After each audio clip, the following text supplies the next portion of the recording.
ছাত্রদলের পক্ষ থেকে আপনাদের জন্য সামান্য উপহার। সলিমপুর ছাত্রদলের পক্ষ থেকে আজকের জন্য আপনাদেরকে সামান্য উপহার। সীতাকুণ্ডের ফৌজদার আদালত এসএসসি ও সমমান পরীক্ষার্থী এবং অভিভাবকগুলোর মধ্যে কোমল পানীয়, হলম, ডায়েরি ও ক্যালেন্ডার বিতরণ করছে ছাত্রদল। রোববার দুপুর 1টার সময় ফৌজদারহাট কেএম উচ্চ বিদ্যালয়ের গেটে এসব উপকরণ বিতরণ করা হয়। বিএনপির ভারপ্রাপ্ত চেয়ারম্যান তারেক রহমানের পক্ষ থেকে সারা দেশে এই কার্যক্রমের অংশ হিসেবে বিএনপি চেয়ারপারসনের উপদেষ্টা লায়ন মোহাম্মদ আসলাম চৌধুরীর নির্দেশনায় উত্তর জেলা স্বেচ্ছাসেবক দলের সাবেক সভাপতি মোহাম্মদ মুরসালিন ও উত্তর জেলা যুবদলের যুগ্ম সম্পাদক রুকনুদ্দিন মেম্বারের সার্বিক সহযোগিতায় সলিমপুর ইউনিয়ন ছাত্র দলের উদ্যোগে এসএসসি ও সমমান পরীক্ষার্থী হলরে এই সমস্ত উপহার সামগ্রী বিতরণ করা হয়।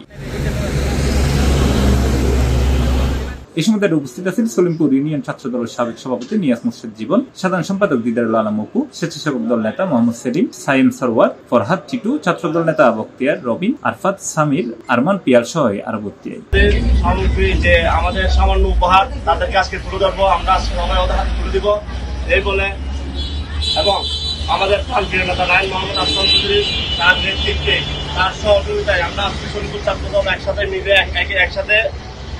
মিলেমিশে সলিমপুর ছাত্রদল সবাই আজ এখানে উপস্থিত হয়েছি এবং লিফলেট, পানি সামগ্রী দেওয়ার জন্য সবাই আমরা এখানে উপস্থিত।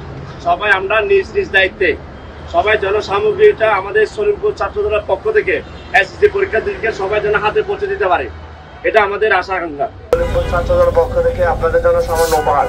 সলিমপুর ছাত্রদলের পক্ষ থেকে সি প্লাস টিভি, চট্টগ্রাম।